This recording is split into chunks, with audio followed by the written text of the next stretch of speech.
routine inspections, trained personnel should inspect your thermal liner and moisture barrier at least once a year. After 3 years of use, your moisture barrier needs to be separated from the thermal barrier and inspected by trained personnel or an authorized clean and repair center. Before starting your shift and after exposure to high heat, check the substrate of your moisture barrier for discoloration. If it has discolored, the film is likely damaged and should be inspected by trained personnel or an authorized cleaning and repair service.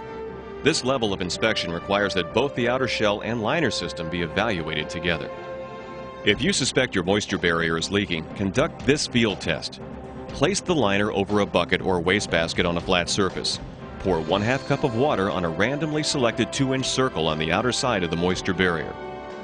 If water passes through to the thermal barrier, the moisture barrier is damaged and will not prevent liquid from an outside source from passing through to your thermal barrier. Such leakage can compromise your safety. Immediately inform trained personnel, who should remove the liner system from service and send it to the manufacturer or an authorized cleaning and repair center for repair or replacement. Coats manufactured to meet the latest edition of NFPA 1971 standards are equipped with a drag rescue device, or DRD. Check the DRD to make sure it's stowed properly. Try on the coat to check for comfort and proper fit. If you feel tightness in any way, remove your coat. Check for twisting of the DRD between the shell and the inner liner. Adjust it, then recheck the fit. If you detect or suspect any problems with your DRD, contact trained personnel immediately.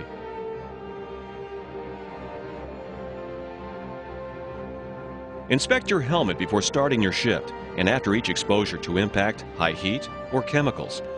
Check the shell for cracks, dents, abrasion, thermal damage, bubbling or soft spots, and contamination. Check the reflective trim for dirt, melting, loss of retroreflectivity, and separation from the shell. Examine the inside of the helmet for dirt, cracks, deterioration, or other damage. Look for torn straps, torn leather pad, breaks, or dirt in the helmet suspension system.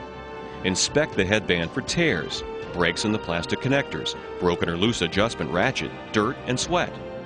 Check the face shield and/or goggles for cracks, charring, distortion, damage from heat or flames, missing or loose adjustment knobs, and dirt. Inspect the ear and neck protector for tears, dirt, signs of light damage, or combustion products. Your helmet should be cleaned at least 2 times a year. You'll also need to inspect your protective hood before starting duty. Examine it thoroughly for shrinkage, loss of elasticity, seam integrity, dirt, thin spots, holes, tears, embrittlement, burned or discolored areas, abrasion, worn spots, or other signs of weakness. Make sure the face opening seals securely. Any weak or thin areas should be brought to the attention of trained personnel. Your hood should be cleaned according to your department's SOP. Hoods can be cleaned by hand or machine.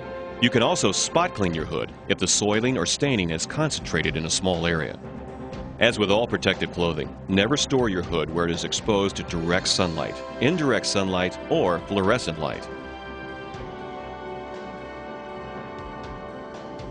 Inspect your gloves after any exposure to high heat, chemicals, firefighting agents, cleaning, repair, or decontamination.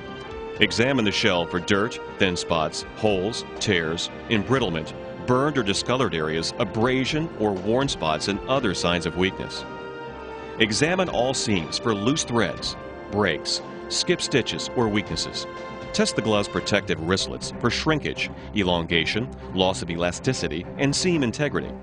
If you suspect your gloves are no longer watertight, inform trained personnel. Gloves are difficult to repair. It's usually more cost-effective to replace damaged gloves.